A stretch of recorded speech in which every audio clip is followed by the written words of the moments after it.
capítulo, en especial esta sección, es bastante uno de los pasajes más difíciles de Hebreo, mis queridos hermanos.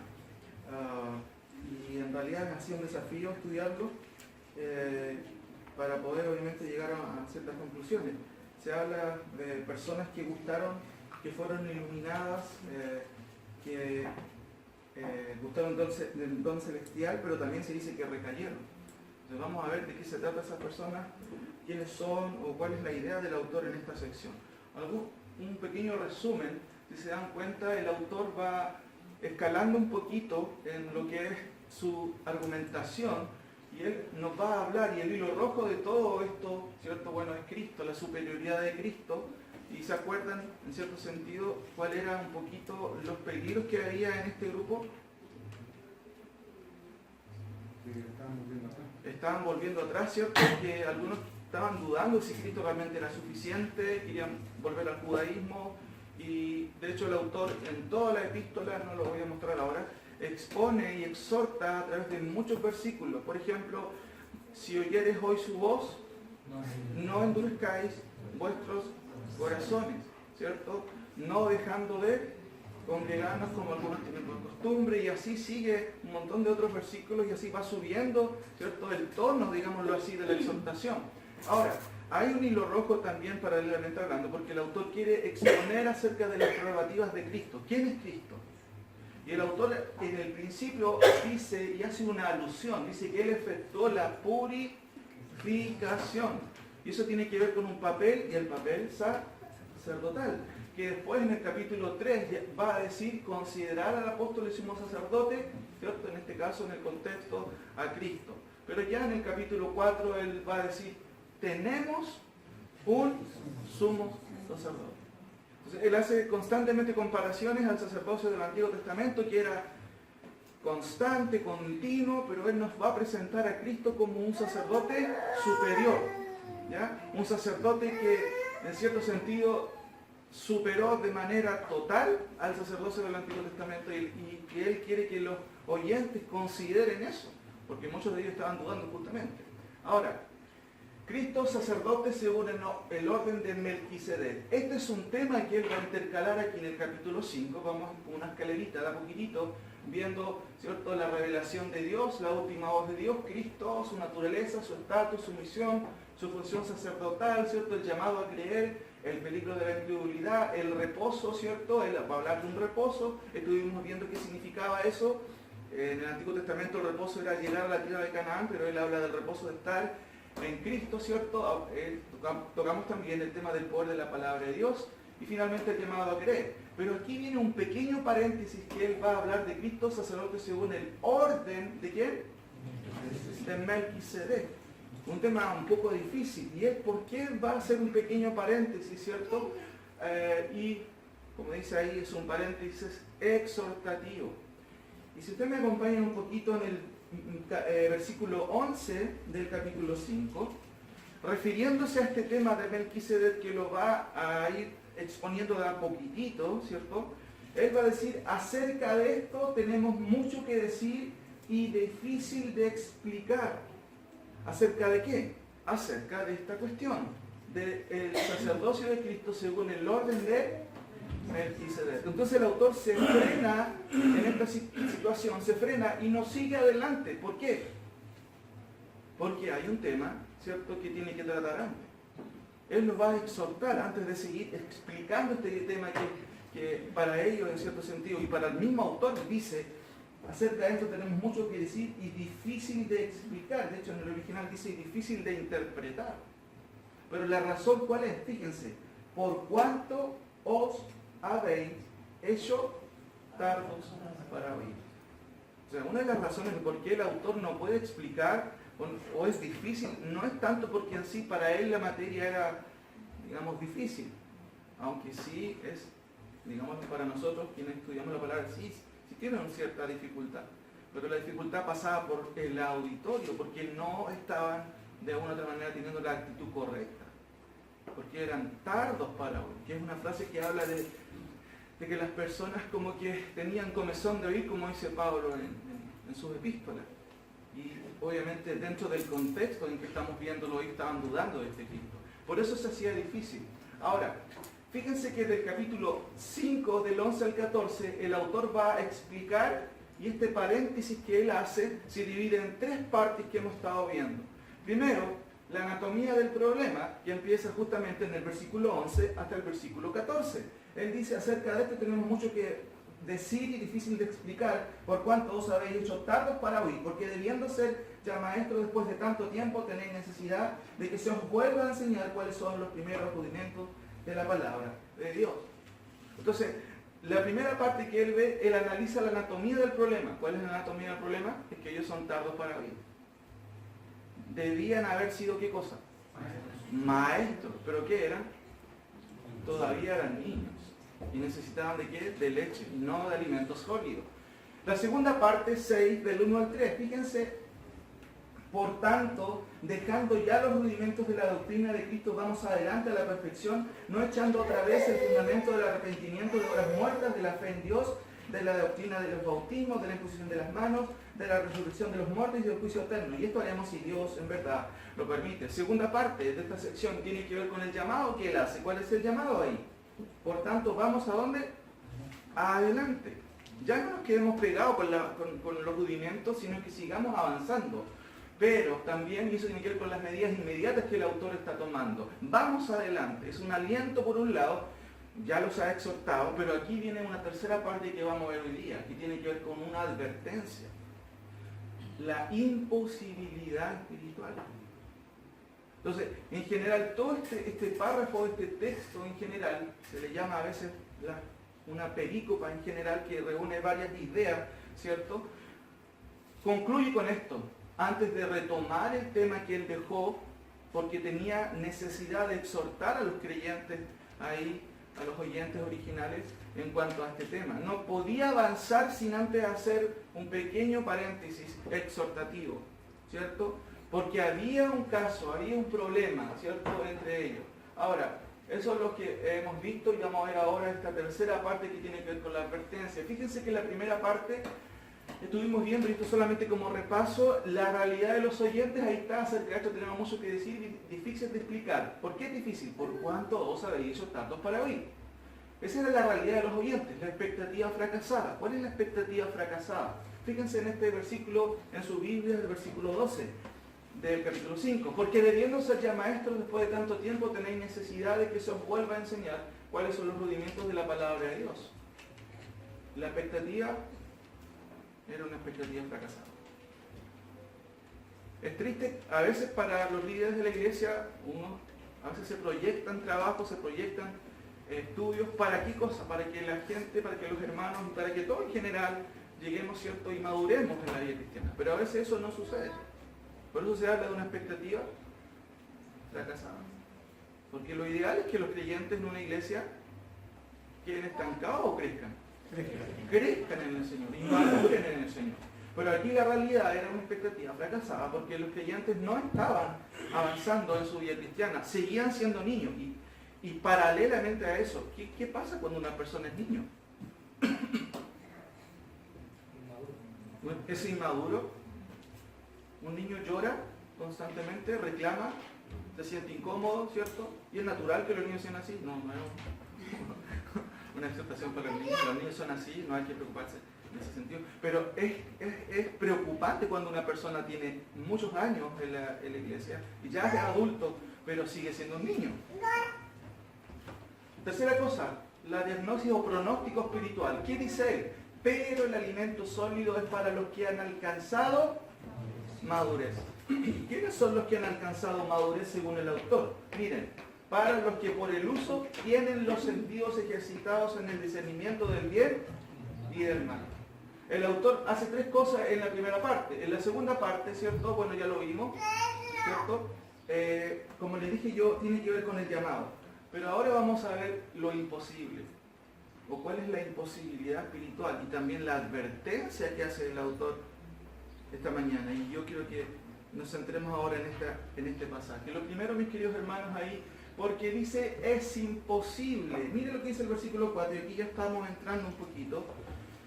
en el tema. Porque es imposible. ¿Qué cosa es imposible, mis queridos hermanos? Si ustedes siguen la lectura, dice, porque es imposible que menciona un grupo de personas, que los que una vez fueron iluminados y gustaron del don celestial y fueron hechos partícipes del Espíritu Santo y asimismo gustaron de la buena palabra de Dios y los poderes del siglo venidero y recayeron, sean otra vez renovados para arrepentimiento, crucificando de nuevo para sí mismos al Hijo de Dios y exponiéndolo a vituperio. El autor está dejando claro que eso es imposible. Ahora, si ustedes notan un poquito aquí la frase, porque es imposible que los que una vez fueron, ¿cierto? O fueron una vez, y acá abajo 6, si hacemos un pequeño resumen, esto es como un pequeño sándwich, ¿cierto? Tenemos la tapa de arriba, pero si solamente por un momento, y aquí les pido por un momento que analicen esta frase sin considerar lo que tenemos al medio, ¿cierto? ¿Qué es imposible? Porque es imposible que los que fueron una vez, ¿cierto? Ahí se menciona, sean otra vez renovados para arrepentimiento. Ahora, avancemos un poquito. ¿De quiénes se trata? De acuerdo a los versículos que tenemos aquí, en el versículo 4 en adelante, yo quiero que ustedes me ayuden aquí. ¿De quiénes se trata? No se los menciona con nombre, pero se menciona algo de ellos. Ellos sufrieron o experimentaron ciertas características. ¿Cuáles son esas características que ellos experimentaron? Para que empecemos un poquito a indagar de quiénes se trata, ¿cierto? Algunas cosas pasaron con estas personas. ¿Cuáles son estas cosas según los versículos 4, ¿cierto? B hasta el versículo 6.2, yo quiero que ustedes me ayuden. ¿Qué pasó con estas personas? En primer lugar, ¿qué ven ustedes en el texto? Fueron, vamos a ver, muy bien, fueron iluminados. ¿Qué otra cosa más? Vamos a ver si está bien, muy bien. Y gustaron del don celestial. ¿Qué más? ¿Qué más? Fueron hechos partícipes, a ver, vamos a ver, muy bien. Y fueron hechos partícipes del Espíritu Santo. ¿Quién más pasó con estas personas? Gustaron de la buena palabra. Vamos a ver si, claro. Y asimismo gustaron de la buena palabra de Dios. ¿Hay algo más? Muy bien. Y más encima, y los poderes del siglo venidero, ¿cierto? Pero dice que además de ello, recayeron. Hermano, y aquí se pone un poco difícil la pista, porque ¿de quién se trata? Fíjense que el autor, recordemos un poquito algunas cosas de la epístola. La epístola es una carta exhortativa, ¿se acuerdan? Capítulo 13, versículo 22, como dice, ¿se acuerdan? Os ruego, hermanos, que soportéis esta palabra de exhortación porque he escrito brevemente. La carta tiene una connotación, un carácter exhortativo. Y constantemente el autor está exhortando a los hermanos que no se desvíen ¿de quién? De Cristo, porque Cristo es suficiente. Pero llega un punto en que él tiene que explicar aquí, ¿cierto? En su retórica, ¿cierto? Exhortativa, y va a hablar de esto, de personas. Dice, porque es imposible que los que una vez fueron iluminados, gustaron del don celestial y fueron hechos partícipes del Espíritu Santo y se mismo gustaron de la buena palabra de Dios, los poderes del siglo venidero, y recayeron, sean otra vez renovados para arrepentimiento. Ahora, si nosotros analizamos, ¿cierto? Tenemos a lo menos 6 características de estas personas y yo quiero que notemos con algunos pasajes paralelos para ver qué dice la Biblia en cuanto a estos conceptos que vemos aquí. ¿Serán creyentes? ¿Se trata de personas creyentes que recayeron? ¿Fueron falsos creyentes? ¿O son creyentes que pierden la salvación? ¿De quiénes se trata? Y quiero que me acompañen primero y analicemos punto por punto. Primero, el concepto de iluminación, ¿cierto? Alguien, o vamos todos por favor a 2 Corintios 4:3. Es un término muy interesante la palabra iluminado, ¿cierto? Viene de una palabrita fotizo. Esa es la idea, fotizo, significa que es, por un lado, fíjense cómo lo dice el texto, fueron iluminados, no que ellos mismos se iluminaron, o que ellos alcanzaron cierta iluminación, sino que fueron iluminados, recibieron una acción que vino fuera de ellos. Fíjense lo que dice 2 Corintios 4:3 al 6, donde también se usa este término fotizo, en donde vamos a comprender un poquito de manera como sinóptica este término. Dice, pero si nuestro evangelio está encubierto, entre los que se pierden está encubierto, en los cuales el Dios de este siglo cegó el entendimiento de los incrédulos para que no le resplandezca la luz del evangelio de la gloria de Cristo, el cual es la imagen de Dios. Porque no nos predicamos a nosotros mismos, sino a Jesucristo como Señor, y a nosotros como vuestros siervos por amor de Jesús. Porque Dios, quien mandó que de las tinieblas resplandeciese la luz, es el que resplandeció en nuestros corazones. ¿Y cómo dice su Biblia? Para iluminación. Para la iluminación. Bueno, dice para iluminación. ¿Y sabe que el término es el mismo que se usa en Hebreos? Para iluminación del conocimiento de la gloria de Dios en la faz de Jesucristo. El texto está diciendo que nosotros estábamos ciegos, ¿cierto? Y Dios de una u otra manera, en algún momento, en su soberanía, despertó, nos dio vista espiritual. Es como que si yo no usara lente y no viera nada, y en su momento Dios me da la vida, ¿cierto? Me da la luz espiritual, y para mí la palabra de Dios, Cristo, tiene sentido que no tenía antes. Y eso es lo que el autor está diciendo. De hecho, él está diciendo que el evangelio está encubierto y el Dios de este siglo cegó el entendimiento de las personas. Solo Cristo, solo Dios puede sacar ese velo. Y esto es muy decidor, porque el autor está diciendo, si volvemos a Hebreos, porque es imposible que los que fueron iluminados. No sé si se da cuenta de la fuerza de las palabras en sí y cómo subraya el autor. Se usa también este pasaje también en el Nuevo Testamento en Hebreos, ¿cierto? En otra parte, en Hebreos capítulo 10, 32, dice lo siguiente, si ustedes me acompañan ahí, 10, 32 y 33. Hablando a creyentes el autor, ¿cierto? Ya ahí está en el capítulo 10, dice, pero traed a la memoria los días pasados, en los cuales después de haber sido, miren, iluminados, el mismo término, sostuvisteis gran combate de padecimientos. Por una parte, ciertamente con vituperios y tribulaciones fuisteis hechos espectáculo, y por otra llegaste a ser compañeros de los que estaban en una situación semejante. En el contexto está hablando de creyentes que fueron iluminados. Se trata obviamente de, la Biblia habla de iluminación en el sentido de comprender la Escritura, pero aquí al parecer tiene la connotación de la regeneración, de esa luz que Dios nos da, de acuerdo también al pasaje de 2 de Corintios 4, del versículo 4 al versículo 6. Iluminar o iluminación casi son sinónimos y se usan en el Nuevo Testamento de la experiencia verdadera de la conversión. Repito el versículo que acabamos de leer, 10:32, pero recordad los días, ¿cierto? Dice el autor de Hebreos también, pasados, cuando después de haber sido iluminados soportasteis una gran lucha de padecimientos. Efesios 1:18 también nos dice algo parecido. Efesios 1:18, alumbrando los ojos de vuestro entendimiento, para que sepáis cuál es la esperanza a que Él os ha llamado y cuáles son las riquezas, ¿cierto?, de la gloria de su herencia en los santos. Al parecer el autor está hablando de personas que realmente pasaron por la iluminación espiritual. Recuerden lo que dice el texto, dice, porque es imposible, ¿cierto?, que los que una vez fueron iluminados, es una acción que vino sobre ellos. Nadie de nosotros en nuestra vida pasada descubrió la luz, ¿o sí? Me refiero al Evangelio, nadie. Dios, ¿cierto?, abrió nuestros corazones, nuestros ojos y pudimos ver la gloria de Cristo. Y aquí la frase al parecer tiene esa connotación, porque dice que es imposible que los que fueron iluminados, y de hecho nadie de nosotros puede llegar solo a los pies de Cristo, porque Dios obra en nosotros primero, lo que la Biblia llama también regeneración.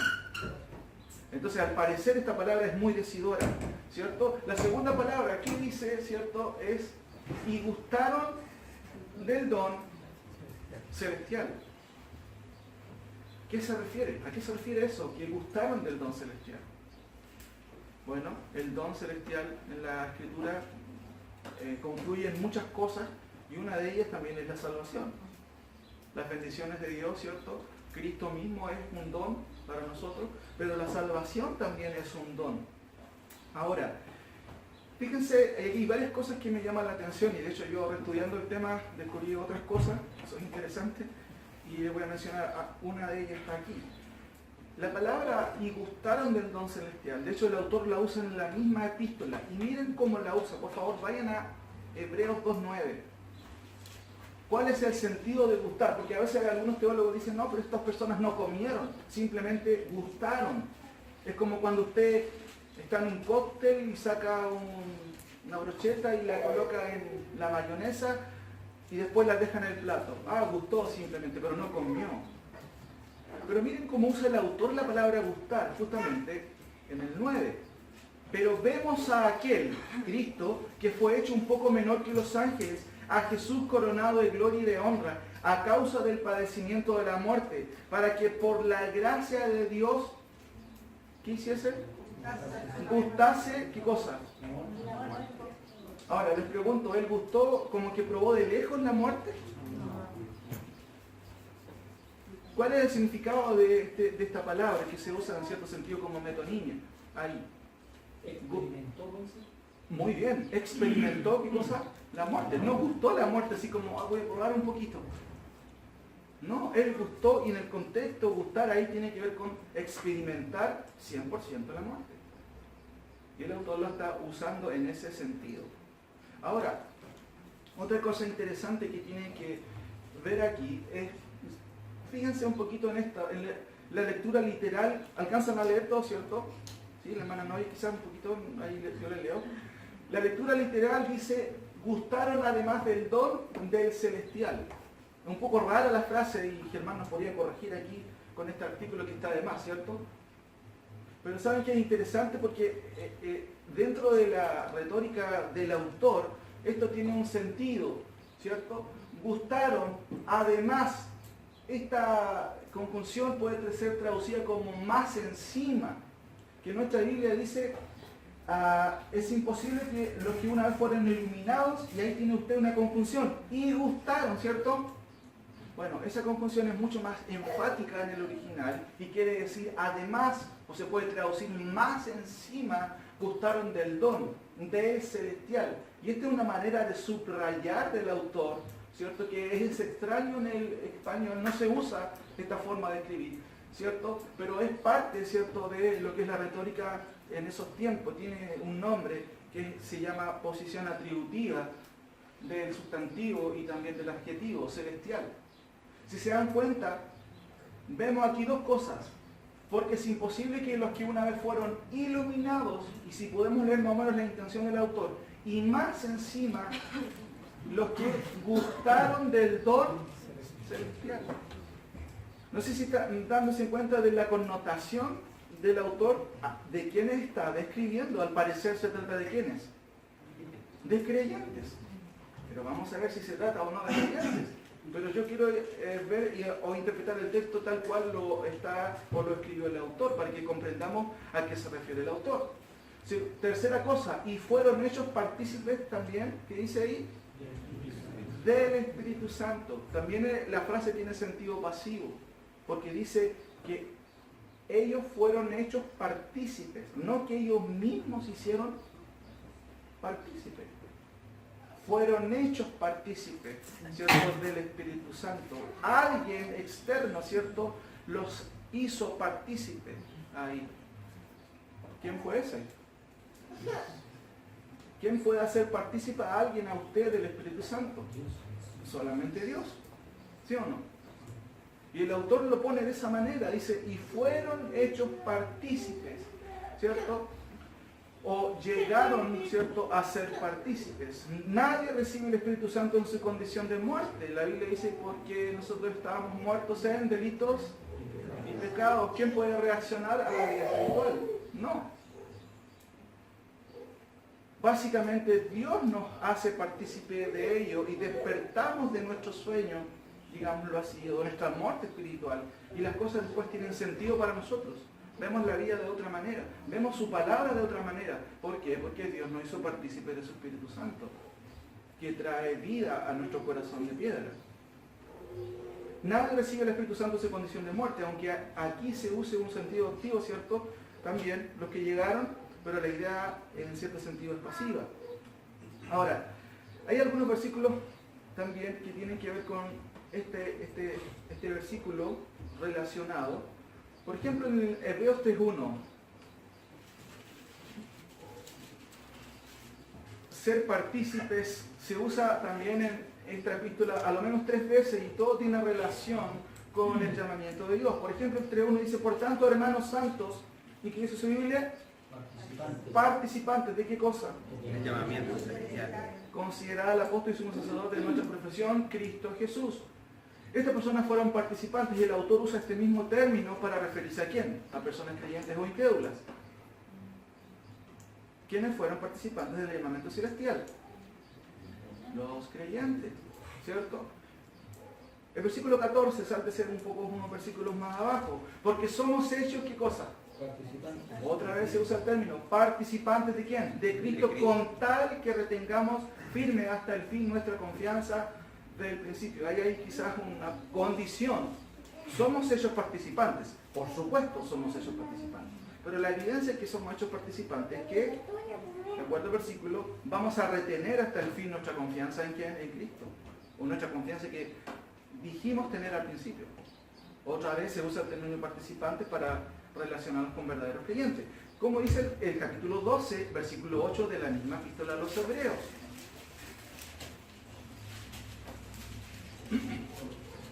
Pero si se os deja sin disciplina, de la cual todos han sido participantes, entonces soy ¿qué cosa? Bastardos y no hijos. ¿Y qué está haciendo el autor? Está diciendo que Dios disciplina a sus hijos. ¿Y quién dice ser hijo de Dios pero jamás es disciplinado? ¿Es hijo? No, al parecer no es hijo. Así que si tú no eres disciplinado por el Señor, preocúpale, ¿cierto? Porque Dios disciplina a sus hijos. Y de hecho también los padres disciplinamos a quién? A nuestros hijos. ¿Por qué? ¿Porque nos gusta pegarles? ¿Nos gusta disciplinarles? Porque los amamos, ¿sí o no? Bueno, así Dios también ama a sus hijos y nos disciplina. Pero fíjense que en los 3 versículos que acabamos de mencionar, la palabra participante se usa ¿de quiénes? De personas creyentes o incrédulas. De creyentes. Quizás no podemos solamente a través de este análisis decir, no son creyentes, pero sí es y suma a nuestro análisis cuando dice, y fueron hechos participantes del Espíritu Santo. ¡Wow! Al parecer se trata de creyentes. Segunda frase o cuarta frase, ¿cuál es? Y aquí vemos, ¿cierto? Y asimismo, ¿cierto? Ese y también es una conjunción ilativa que suma todavía a todo lo que viene diciendo. Y asimismo, además de todo lo anterior, gustaron de la buena palabra de Dios. Y ya hemos visto de cómo se usa el término gustar, cómo se usa en la epístola, no solamente de probar algo, ¿cierto? Vimos un ejemplo de que Cristo gustó la muerte. Bueno, los creyentes también gustaron de la buena palabra del Señor. Y gustaron de la buena palabra. La lógica del pensamiento sigue en su ruta sin salirse del sentido hasta aquí. El caso presenta, ¿cierto?, aparentemente a verdaderos convertidos, y vamos a ver si eso es así, en una situación más que cuestionable para revelar una verdad final. Aquí Dios resplandeció en ellos, fueron ellos partícipes, pero también y producto de la edificación, estos reaccionaron a la obra divina, gustando o saboreando la palabra de Dios. Quinta cosa, además de que fueron iluminados, gustaron del don celestial y fueron hechos partícipes del Espíritu Santo y asimismo gustaron de la buena palabra. Además de eso, mis queridos hermanos, dice el texto que también gustaron de los poderes del siglo o fueron testigos oculares del poder de Cristo, del poder de Dios. Yo creo que del 1 al 4 puede aplicarse a nosotros, ¿o no? ¿Usted fue iluminado? Podemos decir que sí. ¿Gustó del don celestial? ¿Gustó de la gracia de Dios? Sí. ¿Fue hecho partícipe del Espíritu Santo? Yo creo que sí, ¿cierto? ¿Ha gustado de la buena palabra de Dios? Yo creo que sí, ¿cierto? Ahora, de los poderes del siglo venidero se tiene relación evidentemente, en particular el contexto de ellos, que fueron testigos del poder de Cristo, del poder de Dios que Él llevó a cabo. Vieron o experimentaron el poder de Dios, ¿cierto? Siglo venidero es un término que se usa o tiene relación, ¿cierto?, desde los tiempos de Cristo en adelante, subrayando, ¿cierto?, con ello también a la experimentación objetiva de los milagros del Señor. Es muy interesante que aquí también se usa una frase, otra vez recurrimos un poco a la lectura literal, ¿cierto? Ahí está la palabra dunameis, que viene de la palabra dunamis, se habla de que el Evangelio es poder de Dios, si se usa la palabra dunamis, no es que sea dinamita, porque la dinamita, ¿qué hace la dinamita? No es la idea de que el Evangelio deja la crema, no, es que tiene poder. Y aquí la lectura literal dice, y además de los poderes del siglo venidero. Y también se usa esta conjunción, ¿cierto?, que se puede traducir más encima. O sea, si yo lo leo así, sin tanto protocolo, uno puede leerlo, porque es imposible que los que fueron iluminados y más encima gustaron del don celestial y más encima fueron ellos partícipes del Espíritu Santo y gustaron de la buena palabra de Dios, pero más encima los poderes del siglo venidero. ¿Se entiende la idea? Como que el autor está recalcando de que estas experiencias fueron reales, profundas en la vida de ellos. Ahora viene lo difícil, porque el texto en cierto sentido también señala, ¿cierto?, lo sexto, que estas personas que experimentaron todo esto, finalmente, ¿qué pasó con ellos? Recayeron. Ahora, ¿qué significa la palabra recaer? ¿Cierto? Bueno, la idea tiene que ver con recaída, ¿cierto? Con caer a un lado de, literalmente significa eso, pero es un término que se usa mucho en el Antiguo Testamento de la apostasía de Israel. No lo busquen, Ezequiel 15:8 dice, y convertiré la tierra en asolamiento por cuanto cometieron prevaricación, dice Jehová el Señor. El término prevaricación, ¿cierto?, es el término paralelo, o digámoslo así, que traduce el término aquí, recayeron. Prevaricación. Ahora, es un término difícil, prevaricación, ¿cierto? El otro día en las noticias se habló de que los jueces, en cierto sentido, en Chile, bueno, que rato habían cometido prevaricación. ¿Alguien entiende qué significa ese término, prevaricación? De hecho, se usa mucho en el Antiguo Testamento. Prevaricar. Prevaricar significa faltar al papel, al rol que Dios, en este caso, dio en el Antiguo Testamento a los reyes, en el tiempo de los jueces, a los jueces, ¿cierto?, o a los sacerdotes. Cometieron prevaricación, no hicieron lo que tenían que hacer de acuerdo al papel que Dios le había dado. Un juez en el día de hoy comete prevaricación, ¿cuándo? Cuando no se ajusta a su rol o a su papel. Solamente mencionarlo nomás. Escuché por ahí, ¿cierto?, que el caso de este matrimonio que fue quemado acá, creo que el caso se volvió a retomar porque fue acusado el juez de qué cosa, de prevaricación, porque él faltó a su papel, a su rol de juez. Fue más que nada, tomó posiciones ideológicas en el juicio, más que su papel como juez. Y fíjense que el autor usa este término prevaricación en Ezequiel de Israel, que es el mismo término que se usa acá de recaer. Ezequiel 18:24 dice, mas si el justo se apartare de su justicia y cometiere maldad e hiciere conforme a todas las abominaciones que el impío hizo, ¿vivirá él? Creo que la respuesta es, y el texto lo dice, ninguna de las justicias que hizo le serán tenidas en cuenta. Por su rebelión con que prevaricó y por el pecado que cometió, por ello morirá. Romanos 11, ¿cierto? De eso repito este concepto que se repite en Hebreos, hablando de Israel. Romanos 11:11. Digo pues, ¿han tropezado los de Israel para que cayesen? El autor de Hebreos, Pablo dice, perdón, el autor de Romanos dice, en ninguna manera. Pero por su transgresión, que significa delito, vino la salvación a los gentiles para provocarles a celos. 12. Y si su transgresión, o sea, delito, es la riqueza del mundo y su defección es una palabra igual difícil que significa traición, y si su traición la riqueza de los gentiles, ¿cuánto más su plena restauración? Ahora, nótese, hermanos, que en la epístola que estamos tratando, ¿cierto? El autor advierte en muchos pasajes acerca de la incredulidad, acerca del apartarse del Dios vivo. Pero al parecer, el autor, ¿cierto?, claramente nos dice acá que a pesar de que estas personas pasaban por todas estas experiencias de verdad, experiencias espirituales, recayeron. La imposibilidad, ¿en qué consiste? En que sean otra vez renovados para qué cosa? Para arrepentimiento. Entonces aquí viene una pregunta, mis queridos hermanos, y aquí vamos ya a la segunda parte y final de esta exposición. ¿De qué se trata el pasaje? ¿De creyentes verdaderos? ¿De profesantes? ¿De personas que creyeron por un tiempo y después apostataron? ¿O ninguna de las anteriores? ¿Le gusta esa última opción? ¿Salían los exámenes? Ninguna de las anteriores. Chuta, qué difícil que se nos ponía, ¿cierto? ¿De quién se trata, hermano?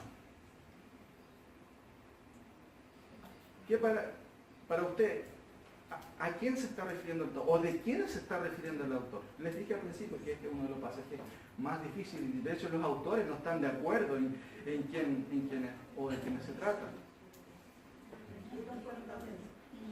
¿Se trata de verdaderos creyentes? O sea, los verdaderos creyentes pueden recaer, pueden apostatar. Yo creo que de personas que creyeron por un tiempo, ¿Ya? y que después apostataron. ¿Ya? Que usted coloca tres alternativas. La primera alternativa es que se trata de creyentes verdaderos. Eso obviamente es imposible de acuerdo a otros textos paralelos que podemos argumentar que es imposible que un creyente verdadero pueda apostatar. La segunda alternativa de personas que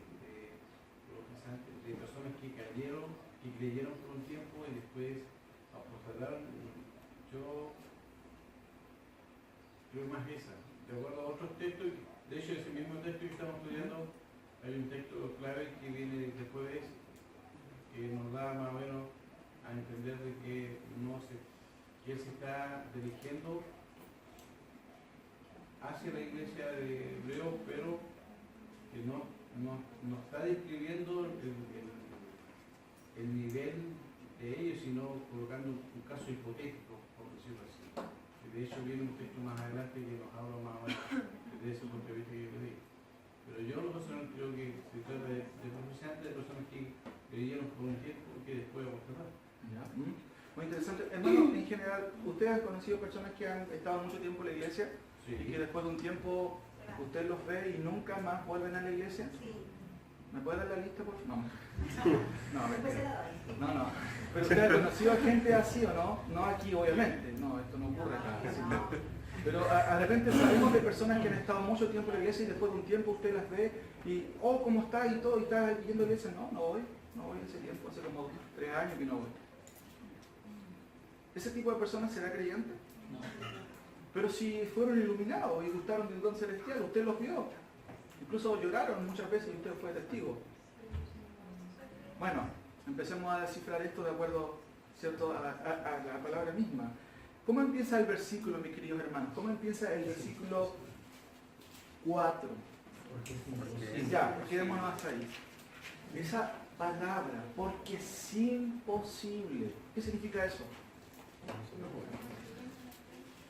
Ya, bueno, ahí algunos están, ¿sí?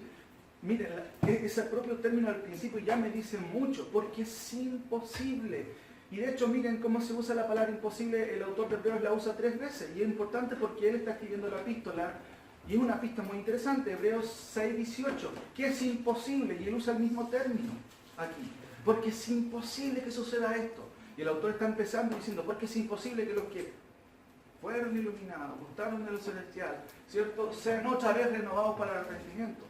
Entonces, ¿cómo? Eso nos queda un poco enredado. ¿Cómo entonces? ¿Cuál es la idea del autor? Pero notemos un poquito primero el concepto de imposibilidad. ¿Qué dice el versículo 18? Para que por dos cosas inmutables, en las cuales es imposible que Dios Mienta. ¿Qué es lo imposible? Que Dios mienta. Que Dios mienta, ¿cierto? Hebreos 10:4. ¿Qué es imposible? De hecho ahí se traduce como no puede. ¿Qué es imposible de acuerdo a 10:4? No puede quitar el pecado con sangre de los sacrificios. ¿De qué sangre estamos hablando? De todo. La sangre de toro y de macho pueden quitar los pecados.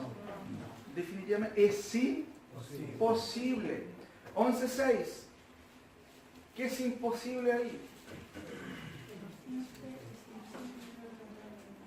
Muy bien, pero sin fe es imposible agradar a Dios. Porque es necesario que el que se acerca a Dios crea que le hay y que es galardonador de los que le buscan. En cierto sentido, mis queridos hermanos, lo que está haciendo el autor aquí, y aquí vamos un poquito con la intención del autor. No quiero entrar en tecnicismo ni nada por el estilo, pero esta estructura de pensamiento y de argumentación, si alguno después quiere buscarlo, en cierto sentido tiene una manera de describirse que se llama una estructura hipotáctica. ¿Qué será eso? Solamente para mencionarla nomás, que es una manera retórica de una manera argumentar del autor para llegar a una conclusión definitiva. ¿Cuál es la idea? Y aquí viene la primera clarificación, mis queridos hermanos. La intención del autor es dar a entender una verdad a través de un caso hipotético. Hay más opciones de algunos teólogos, pero yo con cierta sinceridad me inclino por ello, porque veo más razones en ello y podemos explicarlo hoy. La intención del autor es dar a entender una verdad a través de un caso hipotético, un caso imposible. De hecho, las dos primeras frases, ¿cierto?, son construidas por dos palabritas, ¿cierto? Porque es imposible. O sea, eso ya me dice mucho, porque es imposible que estas personas sean otra vez renovados para el arrepentimiento. No sé si están entendiendo hacia dónde va el autor. Voy explicando ahora los últimos puntos. Porque es imposible que la sangre de toros y de machos cabríos quite los pecados, dice 10:4, ¿cierto? Dicho de otro modo, el autor construye un caso para advertir a los destinatarios, por supuesto hoy, a nosotros también, de que no debemos ser tardos para huir. Recuerden que el contexto, ¿cuál es? Exhortar a las personas a que no abandonen ¿a quién? A Cristo, la suficiencia de Cristo. Entonces el autor está constantemente preocupado, como ya hemos visto en toda la epístola, versículos exhortativos por todos lados. Pero aquí el autor como que va a escribir de manera seria y bastante seria, ¿cierto? Y de hecho hay otras partes de la epístola donde escribe también de manera seria. Dice de otro modo, construye un caso, ¿cierto?, hipotético para advertir a los destinatarios, por supuesto hoy, a nosotros que no debemos ser tardos para huir y avanzar, no retroceder. Por ello empieza señalando que es imposible. La idea puede describirse de la siguiente manera: porque es imposible que los que una vez fueron salvos sean nuevamente renovados para conversión. Es imposible. Dice el profesor Bayer, se trata de un susto saludable. ¿Conoce susto saludable usted? No sé si existen, pero en cierto sentido a veces nos asustamos y Dios nos pasa de repente y a veces la gente dice, no sé si se ha fijado aquí, no sé si ha sucedido acá, pero a veces personas pasan por experiencias traumáticas y no sé qué pasa, que automáticamente aparecen el otro domingo. ¿A dónde? En la iglesia, porque pasa que comprenden esa situación, que fue un susto saludable, menos mal que fue saludable, no fue catastrófico. Y eso los vuelve a veces a la iglesia por un tiempo, a veces, qué tristeza, pero a veces realmente las personas retoman el camino. Ahora, Es un caso hipotético, por ello empiezo señalando que es imposible que estas personas obviamente hayan sido o experimentado ellos o hayan sido salvos nuevamente, recaigan para ser nuevamente convertidos. Puede que más algunos, ¿cierto?, esté pensando, bueno, entonces, ¿cuál es la idea? ¿Por qué se habla de esa manera? Tercera cosa, el arrepentimiento para salvación, mis queridos hermanos. Lo que insinúa el autor es que dicha persona no existe en realidad. Porque es imposible que los que una vez fueron iluminados, gustaron de la santidad y fueron hechos partícipes del Espíritu Santo y asimismo gustaron de la buena palabra y los cuales se lo recayeron, sean otra vez renovados para arrepentimiento. En realidad estas personas no existen. Se trata simplemente de personas que jamás experimentaron conversión. Ahora, esto es muy interesante y lo leo. Por lo tanto, no puede volver, ¿cierto? El arrepentimiento para la salvación, ¿cierto? Lo que insinúa el autor es que dicha persona no existe, porque quien ha sido iluminado ha sido regenerado y consecutivamente ha gustado no solo, probado, sino saboreado de la buena palabra de Dios. Además ha sido hecho partícipe del Espíritu Santo. Por lo tanto, no puede volver al arrepentimiento a menos que simplemente haya sido una falsa conversión.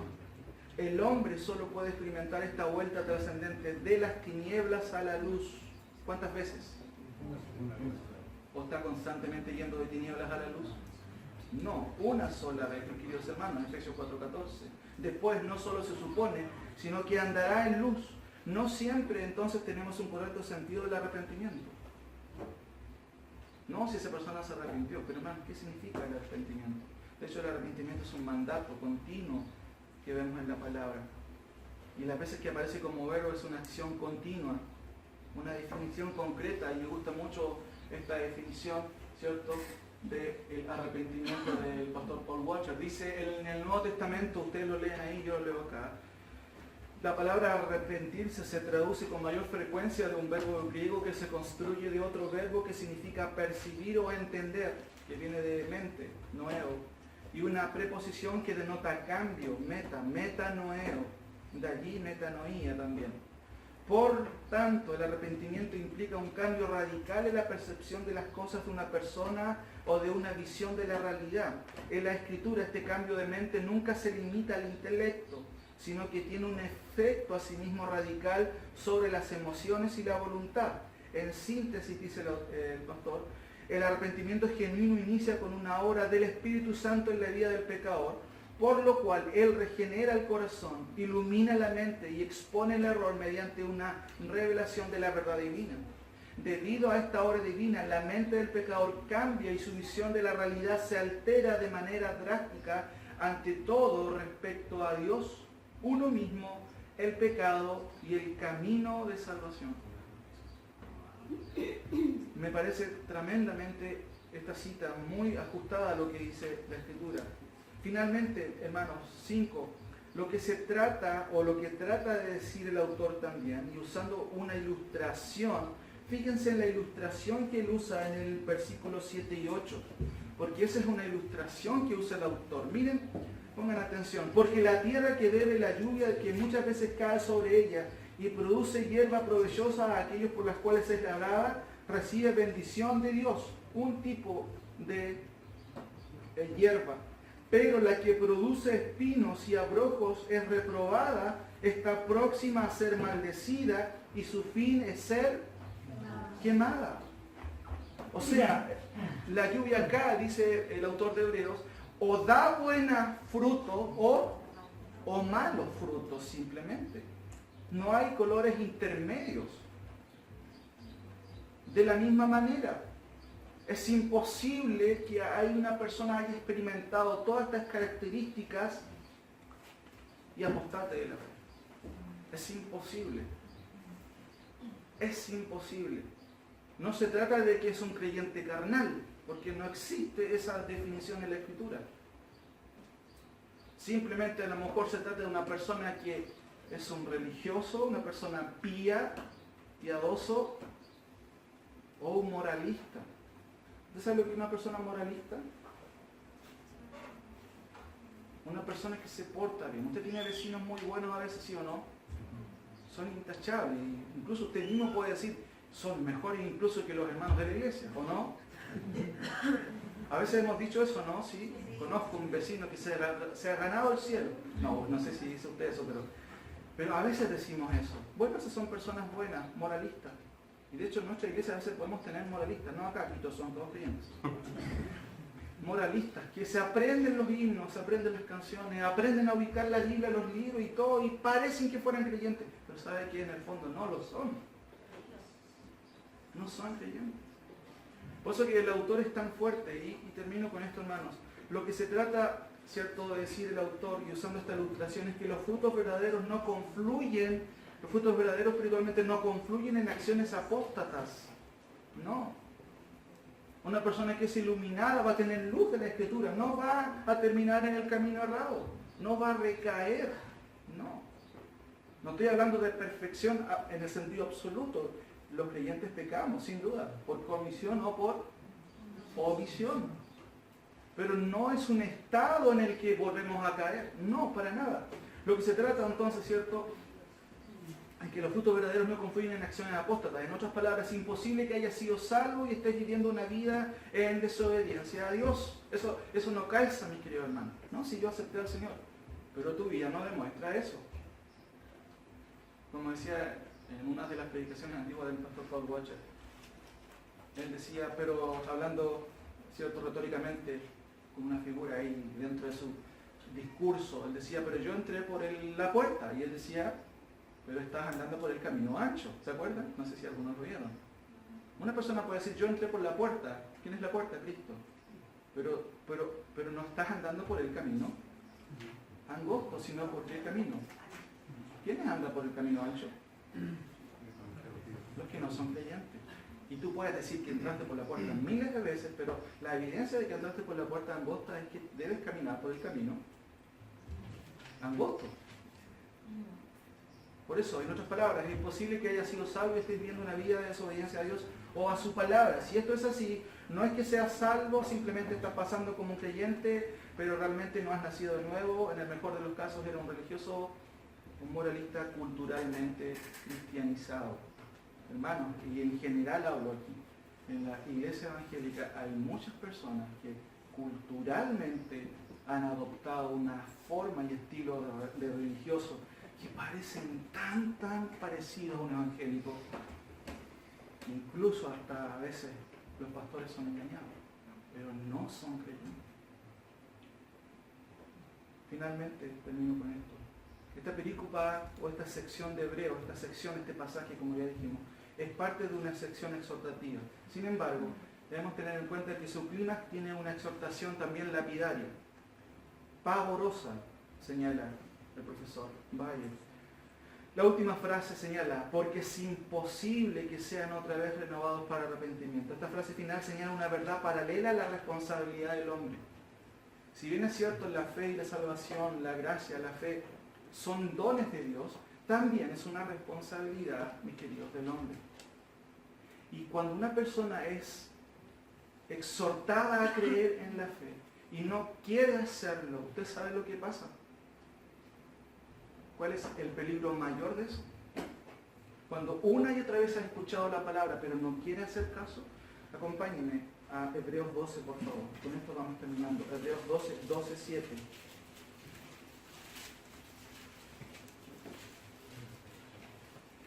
Hebreos 12 al 17. ¿Cuál es el peligro de los destinatarios originales en el cual latentemente estaban muchos de ellos?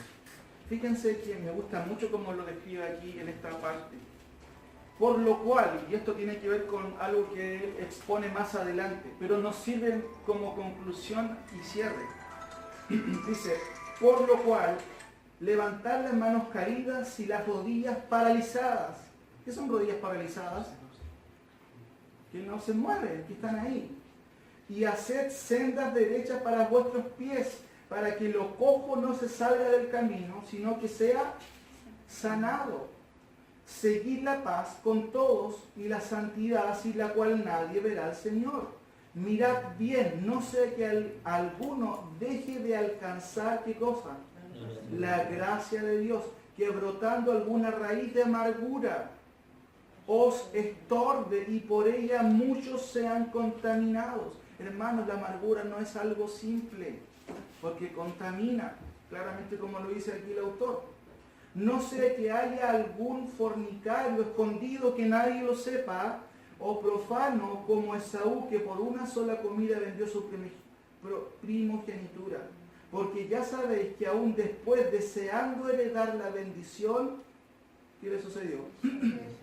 Fue desechado y no hubo oportunidad para el arrepentimiento, aunque lo procuró con...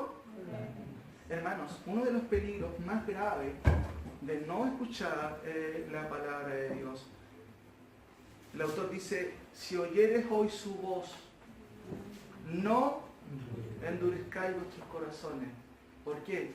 Llega un momento en que el juicio de Dios, cuando tú no quieres creer a Dios, cuando le dices, no, es que ahora no es, déjame un poco enterrar a mi padre. ¿Se acuerdan cuando Jesús dijo, deja que los muertos entierren a los muertos?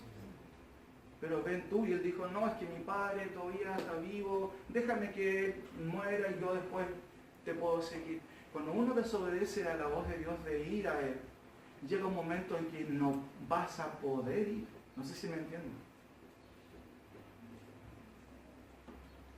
Ahora es el tiempo de creer en Cristo, porque va a haber un momento en que la paciencia de Dios puede ser lapidaria y va a decir, hasta aquí llegó o llegaste. Cuando quieras creer, no vas a poder creer. Hermano, eso sí que es pavoroso. Eso sí que es grave. ¿Cuál es entonces el periodo de los destinatarios originales? Por cierto, el que uno de nosotros podría experimentar. Leo, con esto termino. Llega un momento en que la incredulidad se transforma en endurecimiento. ¿Se acuerdan de Faraón? Si ustedes leen todo el pasaje de Éxodo, es Dios que endurece el corazón, pero también es Él, en rebeldía, que no quiere someterse al que realmente es soberano, y siempre lo ha sido, y fue en ese momento que era Dios. Y Dios endureció su corazón. Cuando tú escuchas la voz de Dios y tú endureces tu corazón, llega un momento en que no hay vuelta atrás. Esto es, el juicio de Dios tarde o temprano se manifiesta sobre los que no quieren escuchar a Dios obstinadamente y constantemente, dando paso a un día en el que ya no podrán escuchar la voz de Dios, no podrán creer, no podrán arrepentirse, y esto como consecuencia de su endurecimiento. Pero hay una conclusión alentadora. ¿Cuál es la conclusión alentadora? Dice el texto, volvamos ahí, terminamos con esto, mis queridos hermanos. Hebreos 6, 9, que de hecho es hasta el 12. Pero, conjunción adversativa, ¿cierto? Que un poco nos separa de todo lo que acaba de decir. Pero, sin embargo, en cuanto a vosotros, oh amados, estamos persuadidos. Yo no sé si ustedes están persuadidos, convencidos, no por el pastor, sino por la palabra del Señor. Y yo les pregunto, ¿está persuadido? No. Ojalá eso sea esta mañana así, mis queridos hermanos. Pero en cuanto a vosotros, amados, estamos persuadidos de cosas mejores y que pertenecen a la salvación. ¿Qué cosas mejores, cierto, tienen relación con nosotros? La vida eterna, la seguridad eterna. Por eso el autor, al final, si se dan cuenta de la frase que dice, aunque hablamos, ¿cómo eso? Aunque hablamos así. ¿A qué se refiere el autor con esa última parte? Pero, en cuanto a vosotros los amados, estamos persuadidos de cosas mejores y que pertenecen a la salvación, aunque me pasé un poquito de la mano con la exhortación que les di. No sé si me entienden la idea. ¿Se entiende? Aunque me haya pasado un poquito, porque les quise dar un susto. Salud. Saludable. ¿Me entienden? Pero, repito, voy a leer hasta el final, hasta el 12. Fíjense para que entiendan cómo él no está diciendo de que estas personas existan. No, es imposible que existan estas personas, hermanos. No existen. Se trata simplemente de personas que no son creyentes. Porque es imposible que tú hayas sido iluminado por Dios, hayas gustado del don celestial, hayas gustado de la palabra y vuelvas al camino antiguo. Eso es imposible. Nunca fuiste convertido. No. Porque cuando Dios obra en el corazón, hermanos, ¿qué sucede? Hay una transformación total. Porque es el poder de Dios, no es el poder del pastor o de una iglesia. El que comenzó la buena obra en vosotros, ¿la va a dejar a medias? ¿Cómo dice el texto? La va a perfeccionar. Entonces, cuando usted se pregunte o piense en alguien, quien sea ser querido, ¿será creyente? Pero si él fue en la iglesia, hermano, súmele a las opciones esta, de que en muchos casos hay personas que nunca han sido creyentes. Termino leyendo. Pero en cuanto a vosotros, sus amados, estamos persuadidos de cosas mejores y que pertenecen a la salvación, aunque hablamos así como, hipotéticamente. Porque Dios no es justo para olvidar vuestra obra y el trabajo de amor que habéis mostrado hacia su nombre. Y ahí como que los hermanos están como descansando, como que me imagino, hermanos, es como que estuvieron diciendo eso. Habiendo servido a los santos y sirviendo aún. Pero deseamos, fíjense, mire el autor, que cada uno de vosotros muestre la misma solicitud hasta el fin, para plena certeza de la esperanza, a fin de que no os hagáis perezosos, sino imitadores de aquellos que por la fe y la paciencia heredan las promesas. ¿Qué promesas? Promesas eternas. ¿Se dan cuenta, hermanos, de la exhortación del autor ahora? Por eso es un llamado para nosotros, mis queridos hermanos. Lo dice al final. No ser perezoso, por un lado. ¿Por qué? Porque también hay cosas que pertenecen a la salvación, ¿cierto? Y esas son para nosotros, y esas son cosas mejores. Pero no nos engañemos. El autor Pablo, escribiéndole a la iglesia de los Corintios, en 2 de Corintios 13, 5, él tiene que llegar a escribir eso. 2 de Corintios 13, 5. Examinaos si estás o si están en la fe. Parafraseando un poco la idea, examinaos si están en la fe o están en el Salvador, en Cristo. Puede que alguno de ustedes esté pasando como un creyente, pero no lo sea. Hermano, tiene que haber un momento en nuestra vida que usted tiene que examinarse y decir, ¿soy de verdad creyente?